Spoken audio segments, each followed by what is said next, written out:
Então, para a nossa terceira palestra, teremos a doutora Edna Ariede, pós-graduanda em Fisioterapia Hospitalar e Oncológica pelo AC Camargo Cancer Center e pós-graduanda em Fisioterapia Pélvica pela USCS, Universidade de São Caetano do Sul, com a palestra Principais Disfunções no Pós-Operatório de Câncer de Mama.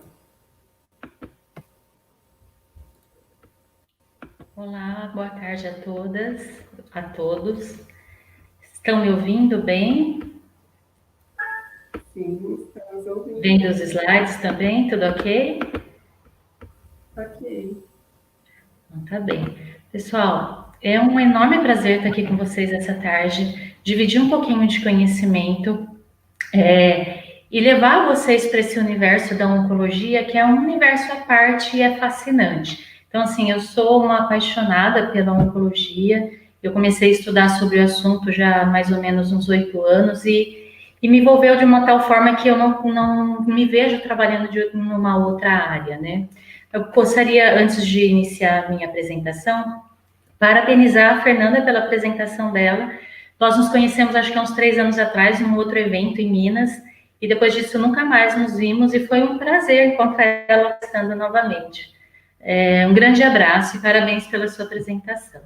Pessoal, o câncer, como a gente sabe, ele é uma doença multifatorial, na verdade, é um problema de saúde pública, né? E é uma doença milenar, que ele desafia a medicina, e até hoje cientistas fazem pesquisas e tem muita gente envolvida com a cura do câncer, mas infelizmente o tratamento já avançou muito, mas a gente não tem nada que possa, de alguma forma, antecipar que ele aconteça. Em alguns casos, sim, a gente vai conversar, mas são pouquíssimos os casos, tá? Então, como eu disse, o câncer é uma doença milenar que desafia os cientistas. Os primeiros casos de câncer foram relatados lá em 2200 a.C., são encontrados em pergaminhos, em múmias, enfim. É uma doença realmente que já está presente, né, na humanidade há muito tempo. Eu fiz uma linha do tempo, mais ou menos para a gente entender como aconteceu essa questão de tratamento e desenvolvimento do tratamento oncológico, tá? Vocês que, né, são mais jovens que eu, estão sempre aí falando de casalzão, e o casalzão do momento agora é o Gustavo Lima com a menina lá, com a Andressa, se eu não me engano. Eu vou apresentar para vocês hoje um casalzão de verdade, que esse sim merece nossa atenção e merece nosso conhecimento, tá? É Pierre e Marie Curie. Eles são prêmio Nobel de física, na verdade. Eles têm 2 prêmios Nobel. Qual a importância deles para o tratamento oncológico? Eles são físicos, na verdade, mas eles isolaram 2 moléculas, e uma delas o rádio, que deu início, então, ao tratamento oncológico com a radioterapia. Só para salientar e puxar a sardinha para nós mulheres, a Mary, ela ganhou um 2º prêmio. Então, o casal tem um prêmio Nobel e ela tem um só para ela. Isso sim, tá, gente? Usem de referência como casalzão. Aí, ao longo dos anos, né, foi desenvolvida a quimioterapia, mas de uma forma acidental. Durante a Segunda Guerra Mundial, através da utilização do spray de mostarda, alguns soldados, eles observaram que tiveram citopenia, e eles começaram a pesquisar e utilizaram esse spray de mostarda como base para desenvolver outras medicações que são utilizadas até hoje no tratamento oncológico. A gente teve como marco também, já no século XIX, o tratamento para leucemia aguda, no início do século XIX, e aí depois transplante de medula, as primeiras cirurgias para tratamento oncológico, tá? O marco principal, assim, que ajuda a gente a anteceder e tomar alguns cuidados quando a doença é genética, foi o projeto de genoma humano, que foi sequenciado os genes, né, que codificam as proteínas do nosso corpo. Isso foi envolvido, acho que mais de 18 países nesse processo, e essa codificação, ela proporcionou o quê? A gente identificar quais são, por exemplo, as proteínas ou os aminoácidos que eles podem acelerar ou brecar um processo celular, por exemplo. Interromper um processo celular, por exemplo. E isso é importante, eu separei aqui para a gente o BRCA1, que é um dos a principal mutação genética que pode causar o câncer de mama, né? Como eu disse para vocês, ele é uma doença já milenar. Eu trouxe um quadro para vocês, só para elucidar mesmo.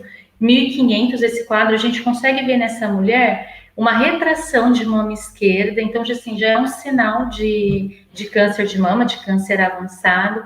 Esse papiro esse papiro, ele é bastante conhecido na medicina, porque ele tem bastante informações médicas de antes de Cristo, e nele já se tinha relatos de câncer. E o mais atual é esse crânio com metástase óssea, onde o primário era de mama, tá?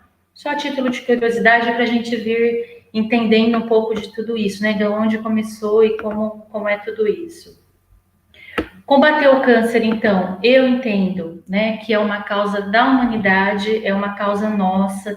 Então, quanto mais informação, quanto mais a gente divulgar conhecimento, mais pessoas são atingidas e o processo de proteção e de prevenção fica mais fácil, né?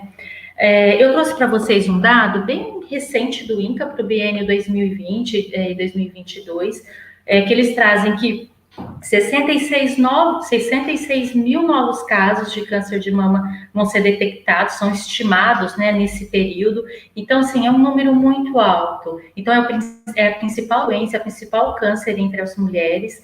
E aí você fala, poxa, mas né, por que esses números não param de crescer? Porque cada ano eles lançam a estimativa e essa estimativa aumenta, né? A gente tem algumas razões para isso, né?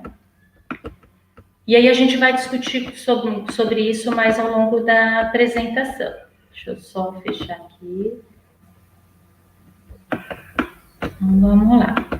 Essa é uma estatística, então, brasileira que eu trouxe para vocês.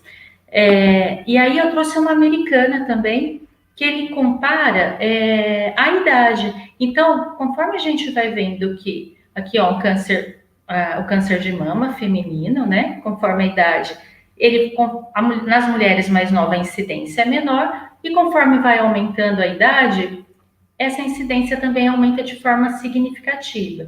Então, o que a gente já consegue entender desse pouquinho que eu falei? Que o principal fator de risco para ter câncer de mama é ser mulher, né? E o segundo é a idade. Então, é por isso que a gente fica tão exposta ao risco de desenvolver a doença. Os fatores, então, que podem corroborar para o desenvolvimento da doença. A gente tem o envelhecimento populacional, como a gente acabou de ver ali, que está associado. O histórico familiar, então, se essa mulher, ela já apresenta a mãe, a tia, a irmã, a avó, teve um câncer de mama, provavelmente ela já precisa começar esse rastreamento mais cedo, porque o risco dela apresentar a doença é maior. Ter alteração genética do BRCA1 e BRCA2, enfatizando que a alteração do gene do BRCA1 e BRCA2 representa apenas 10% dos casos de aumento de chance de risco de câncer de mama. Então, daqueles 66 mil novos casos lá, apenas 10% é relacionado à alteração genética, tá? Outros fatores: obesidade, sedentarismo, os hábitos de vida não saudáveis, então as dietas gordurosas, o consumo de álcool e de fumo. Álcool, fumo, esses hábitos de vida, eles estão relacionados com a maioria da incidência da maioria dos cânceres, tá? A gente vê aí ao longo dos anos, isso eu não tenho dados, mas a gente observa no cotidiano que as mulheres aumentaram muito a incidência, o consumo de álcool, né? Aqui a gente fala exposição à radiação. Essa exposição à radiação pode ser tanto por exemplo, de raio-x, uma colega que trabalha lá e que não se protege, mas também por um paciente, por exemplo, que em algum momento da vida precisou irradiar um tumor de mediastino, por exemplo. Essa paciente, ela tem um risco de apresentar mais para frente um câncer de mama, tá?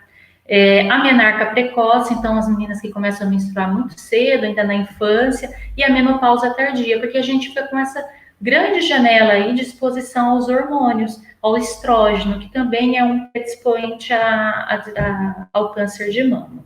Os contraceptivos orais também é um risco da doença, e a densidade mamária. Quando a gente fala de densidade mamária, a gente se refere a mulheres, tá? Por que isso? A mama, ela só chega à sua maturação total quando a gente amamenta. E a partir disso, ela começa a ser o tecido dela a ser substituído por gordura. E aí a gente, durante o exame de mamografia, por exemplo, é mais fácil detectar o câncer. Nas mulheres jovens, por exemplo, por conta da densidade, a mamografia já é um pouquinho mais difícil de identificar a doença. E é por isso que ela é associada a alguns outros exames nessas mulheres. Então, fatores de proteção para o câncer de mama é tudo o contrário do que a gente falou. Então, se a gente olhar aqui, são coisas que a gente consegue no dia a dia prevenir. Vocês concordam comigo? Então, são hábitos comportamentais. Então, a prevenção está nas nossas mãos. Hoje não tem um exame ou uma pílula que você tome e fala, olha, você vai fazer isso e você não vai ter o câncer. Não, tem exames e fatores que você pode prevenir a identificar a doença no momento mais no momento mais inicial, mas falar alguma coisa, olha, você vai fazer isso e você não vai ter câncer, isso a gente ainda não tem. A gente tem alguns fatores que colaboram para que você não tenha, tá? Então, entre eles, atividade física, alimentação com ausência ou quase ausência de gorduras, açúcares e produtos industrializados. Então, aquela história de descascar mais, desembrulhar menos, é real, é importante, é necessário. O controle de peso corporal, evitar os vícios e realizar os exames de prevenção regularmente. Nunca abrir mão dos exames de prevenção. Aqui eu coloquei para gente o autoexame como fator de prevenção e acabei colocando esse X, não era para cair agora, era para ele chegar depois, mas porque assim, o autoexame ele não é um fator de proteção para você não ter o câncer de mama, né? Eu gostaria de deixar isso bem claro, porque ao longo do tempo, no início dos anos 90, foi muito divulgado o autoexame como preventivo do câncer de mama. E ele é importante, tá, gente? Eu não estou tirando a importância dele. Eu acho que a mulher tem que se palpar, a mulher tem que se conhecer. Qualquer assimetria da mama, a gente precisa identificar. Ele é importante, por exemplo, mulheres, a gente está em grandes centros. Então, nos grandes centros, a gente tem acesso a exames. Às vezes, uma mulher lá no Nordeste, numa cidadezinha longe, ela nunca nem consegue fazer mamografia. Então, é o autoexame ou é alguma alteração na mama que vai levar essa mulher até o médico. Mas o que eu quero deixar de mensagem para vocês? Eu fiz meu autoexame esse mês, eu fiz durante 6 meses. Poxa, eu tô bem, eu não preciso de mamografia. Não. O principal exame para diagnóstico precoce de câncer de mama é a mamografia, tá? Então, não confundam isso, porque às vezes eu vejo que ainda tem uma confusão nessa questão, tá? Então, se toque, se olhem, porque você precisa conhecer seu corpo, mas quando a gente percebe alguma alteração, esse câncer já está num estágio mais avançado. A gente precisa chegar nele antes que essa alteração aconteça, tá bom? O câncer, então, do câncer de mama, como os outros tipos de câncer, ele não dói no início, ele não causa alteração, ele é assintomático, né? Então, no momento que você tem alguma alteração, a gente já perdeu aquela primeira fase lá do tratamento inicial, do diagnóstico inicial. E é isso que faz diferença no prognóstico, gente. É isso que vai fazer diferença na sobrevida, tá bom? Guardem bem isso. Então, os sinais e sintomas são achados radiológicos. Então, ou no exame de mamografia ou no ultrassom, o médico vai detectar alguma alteração. Outros sinais importantes, então, nódulos ou caroço palpáveis, irregular, endurecido, pouco móvel na mama ou na axila. Então, além da axila, também região infra e supraclavicular podem ter alteração, tá bom? Por que axila e essa região? O câncer de mama, a principal via de disseminação da metástase da doença é a via linfática. Então, ele vai para a via linfática mais próxima, que no caso é a axila. Geralmente, 90% dos casos é axila, mas a gente pode ter alterações de linfonodos em outras regiões, tá bom? Alteração da coloração da pele, abaulamento dessa pele, depressões ou retração da mama ou do bico, então aquele afundamento ou achatamento do bico, pode ter presença de secreção fétida ou não, então às vezes a mulher levanta de manhã, toma um banho, põe um sutiã, vai trabalhar, Chega no trabalho, durante o dia, ela percebe que o sutiã está um pouquinho úmido. Ou chegou em casa à noite para tirar, foi tomar um banho e viu que tinha uma gotinha de sangue no sutiã. Então, são pequenos sinais que a gente precisa ficar alerta, tá bom? Secreções sanguinolentas ou não, como eu disse, e ulcerações naqueles casos mais avançados. Coloquei uma figurinha aqui para vocês, uma imagem para vocês só para ilustrar. Então, a mama pode apresentar buracos, caroços internos, a pele fica com uma coloração diferenciada, alaranjada, meio avermelhada, pode sair o fluido estranho do mamilo, vermelhidão, dor e ardor, assimetria na mama, aquele afundamento do mamilo, erosões na pele, rachadura do bico, do mamilo, da auréola também, e endurecimento também, assim como protuberância. Outro sinal bastante comum é a dilatação das veias da mama. Elas ficam regurgitadas, ficam bem destacadas, bem visíveis da paciente observar, tá bem? Então, né, como prevenir? Como prevenir a gente já sabe, né? São mais comportamentais se não tiver alteração genética. Se tiver alteração genética, aí a gente tem outros meios, como a adenomastectomia, que é a retirada da mama quando a gente, de forma profilática. Então, quando a gente deve iniciar esse screen, esse rastreamento, quando ele é indicado? Então, eu coloquei aqui para vocês algumas imagens de mamografia, aqui da mama mais densa, mama jovem, aqui com a mama que tem silicone, uma mulher que tem silicone, então você pode ver que acaba também a mamografia, fica um pouco mais difícil identificar alguma alteração, né, nessa mama. E daqui a gente consegue já observar um nódulo mesmo, provavelmente o adenocarcinoma. Quando que a gente deve iniciar, então? Nas mulheres, aqui é só uma imagem do mamógrafo, para vocês terem uma ideia, para as meninas que ainda são jovens e nunca realizaram, tá? Esse é o mamógrafo, ele vai fazer parte da sua vida, ele vai ser seu amigo a partir dos 40 anos de idade. Ele deve ser seu melhor amigo, tá?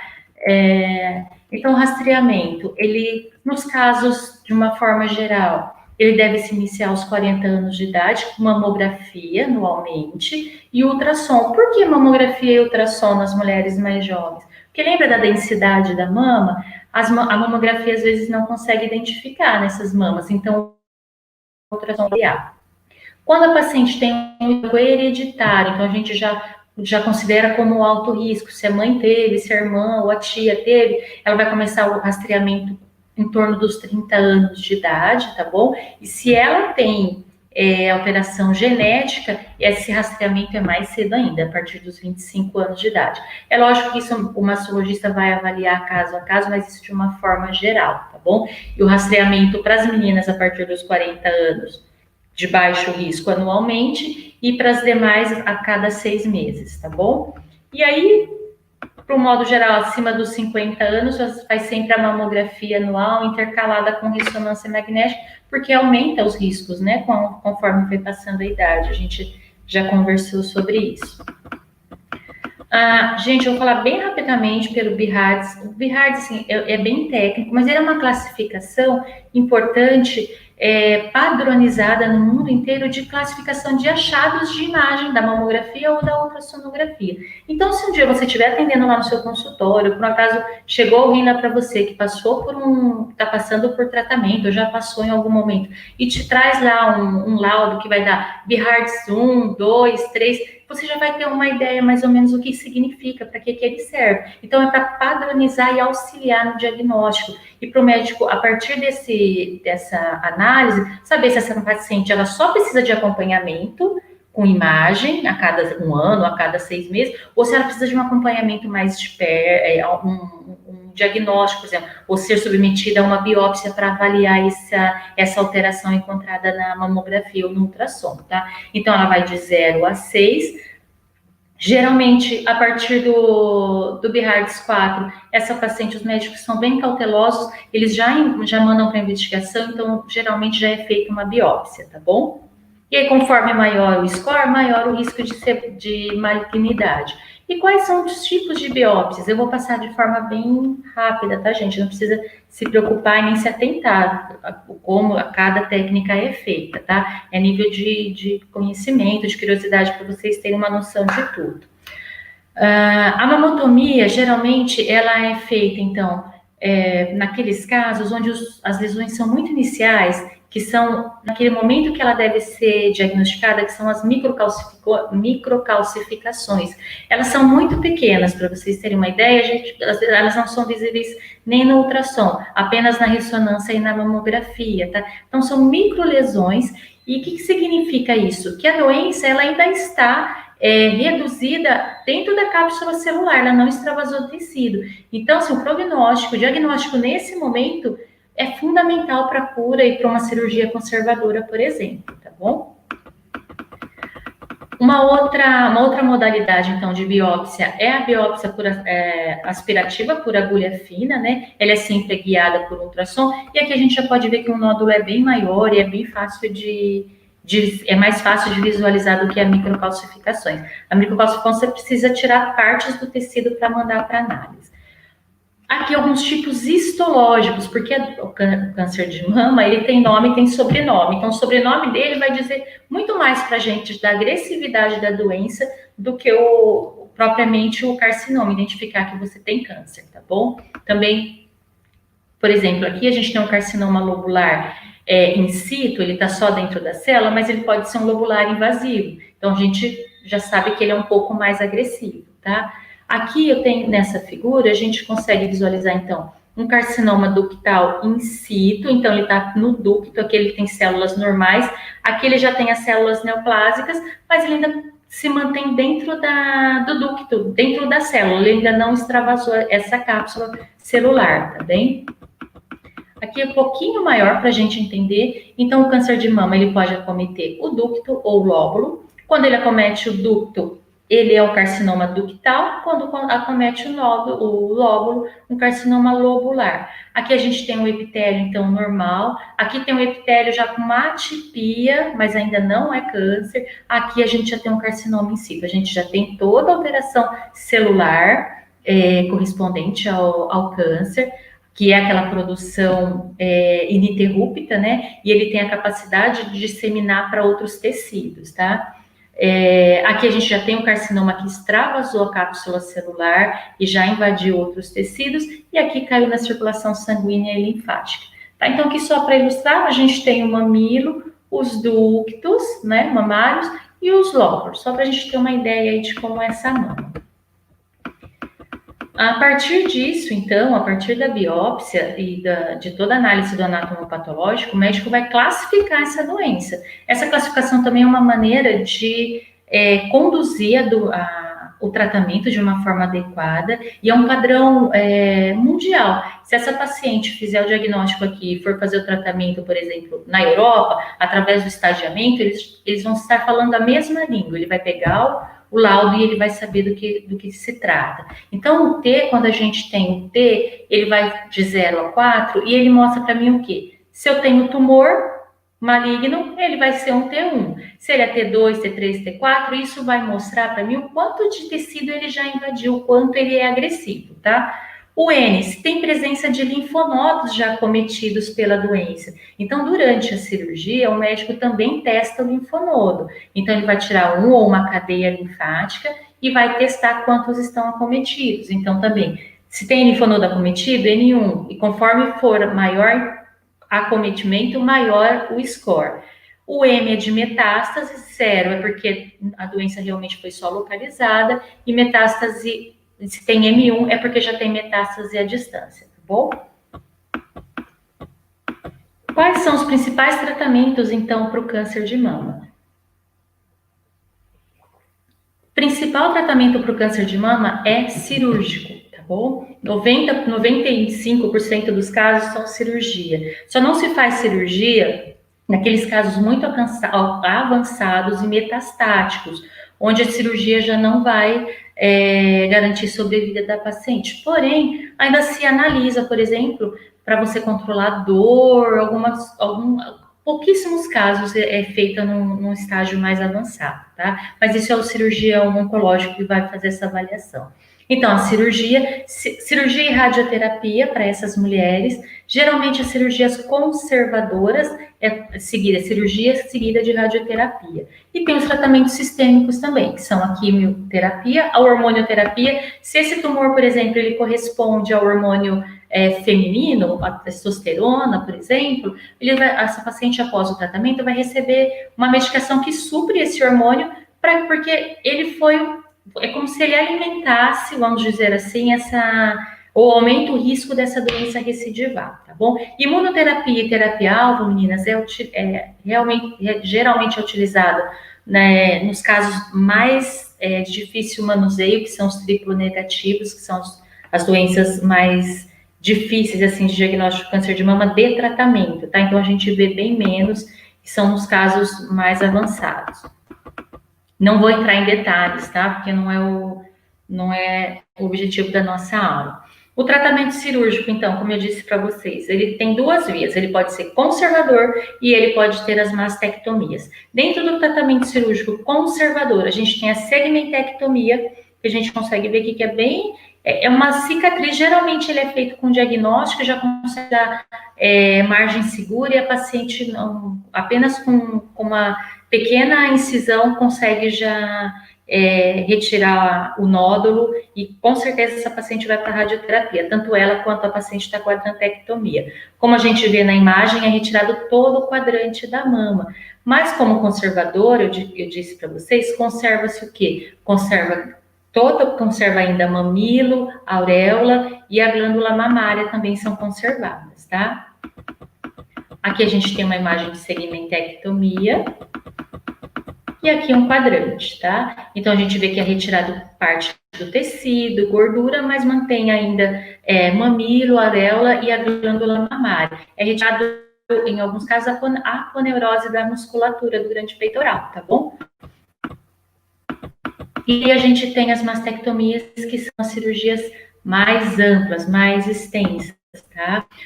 A mastectomia, ela pode ser simples ou total. Então, a mastectomia, o que difere da quadrante, por exemplo, é que aí já vai sair a musculatura, já se tira parte da musculatura, tira toda a glândula mamária, pele, areola e mamilo, tá bom? Então, é uma cirurgia mais agressiva. A gente já muda totalmente a aparência da mama da mulher. Então, essa autoimagem da mulher já fica alterada.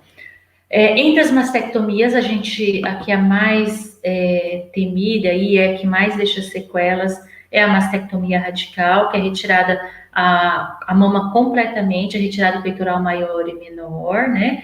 Pele, auréola, mamilo e esvaziamento axilar completo. Essa mastectomia, gente, ela é um pouco, hoje em dia, que é a de Halsted, ela é um pouco mais difícil da gente ver, tá? Antigamente era a primeira linha, assim, de tratamento. Hoje, os médicos, através da mastectomia, eles conseguem ainda preservar um dos músculos, né? E fazer a cirurgia um pouco mais conservadora. Para vocês terem uma ideia, essa mastectomia é aquela que a gente fala mutiladora. Então, fica só a caixa torácica e a cicatriz. Então, assim, é muito negativo para a mulher, tá?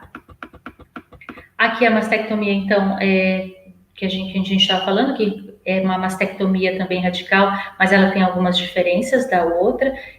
Tira toda a glândula mamária, tira a fáscia do músculo peitoral maior, pele, auréola e mamilo, e preserva um dos peitorais, tá bom? Ou um ou outro. E é feito biópsia do linfonodo sentinela. Então, também vai determinar se eu vou precisar fazer um esvaziamento axilar total ou parcial, que isso também vai impactar lá no nosso tratamento, tá bom?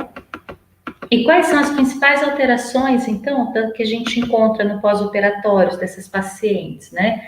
A gente vai ter alteração, então, do nervo, toda aquela manipulação em região axilar e peitoral, ele acaba levando algumas lesões ou algumas alterações nervosas, de inervação local, né? A gente pode ter alterações, então, do nervo torácico longo, a gente pode encontrar nessas mulheres, do lado uma lateral à cirurgia, a escápula alada, a incidência, então, ela pode dor também, né, nessa região peitoral e medial do braço. A incidência pode ser de 23% a 3% nas pacientes, de 3% a 23%, né, então só invertir. E o principal músculo afetado é o serrátil anterior. Então, vocês verem aqui, ó, 20% a 50% das mulheres que são submetidas à mastectomia podem apresentar essa alteração. Seroma, que é aquele acúmulo de líquido, né, no espaço intersticial, onde foi retirado o tecido, então vai estar associado ao tipo de cirurgia que foi feita. Então, quanto mais extensa a cirurgia, maior o risco de ter seroma, quanto maior o número de linfonodos retirados também. Se essa mulher tem um IMC elevado, se ela é um pouquinho mais, se ela é obesa, a gente também a incidência de seroma pode ser maior, bem como a radioterapia. Sua incidência, então, é de 18% a 90%. A síndrome da dor da mama fantasma, ela é menos comum, tá? Mas ela é existente. Ela é uma dor geralmente nas primeiras semanas e é uma dificuldade que a paciente tem de adaptação da retirada súbita da mama. Você entra no centro cirúrgico com mama, sai sem a mama, então até toda a parte estrutural, de consciência corporal e até de sensitiva e nervosa, leva um tempo para essa fase adaptativa, tá? Isso era mais comum naquelas retiradas total da mama, que hoje a gente não vê mais, né? As mulheres já saem com a reconstrução da mama. A gente identifica também como uma das alterações, as alterações posturais, desequilíbrio, então, no eixo da coluna, né? A simetria de peso das mamas, isso leva elas a um desvio postural, a uma retração até de proteção, então, de ombros protrusos também. Às vezes elas querem se proteger, ou às vezes não se olhar, então elas têm um comportamento, uma postura mais fechada, né? E até também para proteção e dor. Síndrome da rede axilar, né? Que são os gânglios linfáticos que são retirados. Essa incidência, a gente ainda não é muito claro se ela está associada só com o número dos linfonodos, mas também com a própria posição do braço da paciente durante a cirurgia. Essa síndrome da rede axilar, ela pode se estender desde o peitoral até lá o polegar da paciente, todo o braço, e ela traz dor, contratura, diminuição dos movimentos também. E até 85% das mulheres podem apresentar o cordão fibroso, né, que o nome correto é síndrome da rede axilar.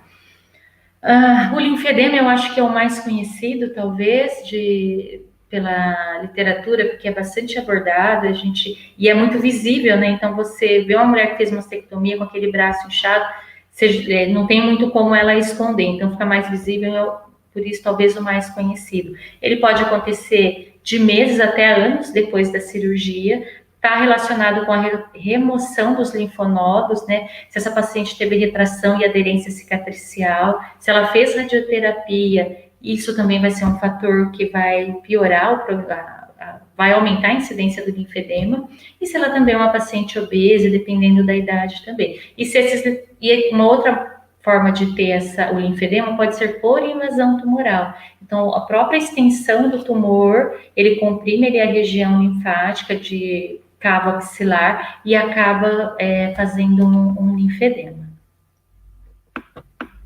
Então, aqui só trouxe para ilustrar para vocês, tá? Então, toda a região manipulada pela cirurgia envolve nervo peitoral medial, nervo torácico, nervo peitoral, então, assim, intercosto braquial. Então, essa mulher pode apresentar desde alterações de movimento, alterações sensitivas, né? Aqui eu trouxe um exemplo de escápula alada, para vocês verem pós-mastectomia. Aqui um linfedema, um linfedema aqui grau 3 ou 4, né? Não dá para avaliar, não vai dar para arriscar assim. Esses são os cordões fibrosos, a síndrome da rede axilar, tá?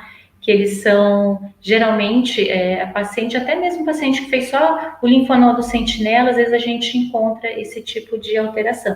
E são alterações que o fisioterapeuta trata, tá, gente? É nossa área de atuação, e a próxima colega vai falar e aprofundar mais sobre isso, tá bom? Então, ainda dentro das cirurgias, nós vamos falar um pouquinho das reconstruções mamárias. Então, elas podem ser feitas com prótese de silicone ou com expansores. A prótese de silicone é que vocês já conhecem, que é para a parte estética. Os expansores geralmente são utilizados para aquelas mulheres que têm mama pequena antes da cirurgia, e aí eles colocam um expansor como uma bolsinha mesmo, e ao longo de um ano ela tem uma válvula, o médico vai insuflando o soro fisiológico para que essa paciente depois tenha espaço para fazer uma reconstrução tardia, com uma prótese, enfim, com o que for mais indicado no caso dela. Pode ser feito também a reconstrução com retalho do músculo do grande dorsal, tá? Retalho do músculo do reto abdominal transverso, e reconstrução também, e é feito também a reconstrução do complexo areolo papilar, que aí é retirada em região inguinal de tecido e feito o mamilo dessa paciente. Então, a reconstrução mamária, ela melhora a imagem corporal dessa paciente, ela minimiza as deformidades, ela auxilia na simetria postural e na qualidade de vida dessas mulheres, gente. Aqui eu trouxe para vocês a reconstrução mamária, então, com o grande dorsal, para ilustrar. Então, é retirado parte do músculo grande dorsal, ele é rodado, é importante, ele vem com o pedículo vascular para manter a nutrição do tecido, para ele não necrosar, né, manter a nutrição e ter sucesso na cirurgia e não ter necrose desse tecido que foi transferido. Aqui é uma via de reto abdominal. Essa cirurgia, eu confesso, eu trabalhei bastante tempo no centro oncológico, mas eu vi poucas vezes, acho que eu vi uma ou duas cirurgias dessas só. Ela também é rodada a parte da musculatura com pedículo vascular, com pedículo venoso para manter a nutrição do tecido. E quais são as desvantagens dela, né? É a fraqueza muscular, o rolamento do abdômen, dor, instabilidade lá na lombar. Então, né, tem os seus prós e contras. Então, tem que ser pesado, né? Porque às vezes vai fazer uma reconstrução, mas a custo de quê? Então, aqui a gente tem só um estudo falando dessa reconstrução com reto abdominal. Ele reduz a força muscular, então, do abdômen em 53%, ele causa um atraso na recuperação física, mental e satisfação do paciente, reduzindo, então, a força abdominal, seriam os pontos negativos dele. As reconstruções mamárias, então, com o grande dorsal, em 6 meses, a força muscular, ela fica reduzida, ela causa impacto de incapacidade física e desconforto, mas depois de um ano de cirurgia, a paciente, claro, se ela for acompanhada e reabilitada de uma forma por um especialista, ela não vai ter mais sintomas nos ombros, tá? Isso é reversível. E o paciente, ele já sai, e essa construção, ela é feita juntamente, às vezes só com a musculatura e às vezes com a prótese mamária também. Então, a prótese e o tecido por cima, porque às vezes não sobrou pele, tecido suficiente para reconstruir essa região. Ainda falando das reconstruções mamárias, então, falando do grande dorsal, após 1 ano e 6 meses, esse estudo mostra para gente que flexão lateral do tronco, ele estava com força reduzida, mas e após 12 meses, a DM do ombro já estava completa. A força muscular foi significativamente menor do lado homolateral à cirurgia e a paciente apresentava parestesia cicatricial. Aqui a gente ainda tem mais um do grande dorsal, mais um estudo que eu trouxe para vocês. Causa instabilidade articular, redução da força muscular e ADM, mas retorna ao normal após 6 a 12 meses de cirurgia. Então, a longo prazo, e claro, com acompanhamento de um fisioterapeuta, essa paciente vai ter uma vida normal, vai conseguir praticar as atividades de vida diária dela normalmente.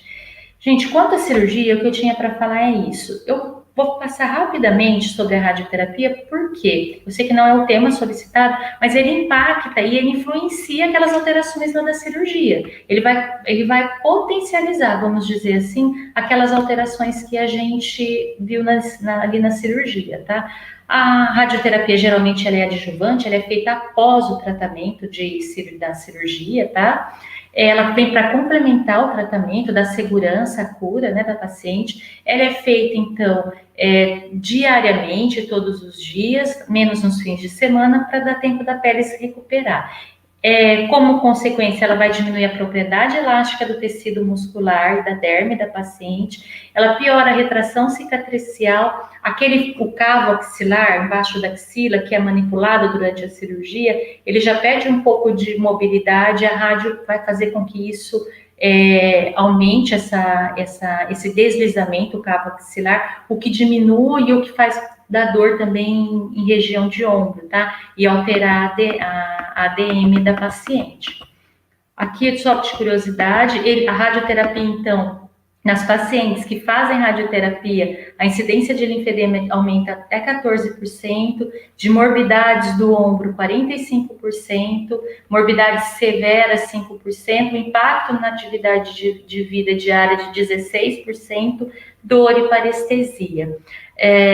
Então, assim, a radioterapia, ela tem a ação dela a curto, médio e longo prazo. Então, essa paciente, mesmo depois de 30 dias que ela terminou a rádio, ela precisa manter alongamentos e exercícios para máxima amplitude de movimento, porque esse tecido ainda vai estar sofrendo sob alteração da radioterapia. Então, se a gente não manter, ou ela não tiver essa consciência de fazer os exercícios acima de 90 graus, a gente pode, sim, ao longo do tempo, ter uma perda da ADM dessa paciente, tá bom? Um outro fator é a fadiga. Então, a fadiga, de um modo geral, nos pacientes oncológicos, como a nossa colega Fernanda já tinha mostrado para a gente, tá? Então, a rádio também vai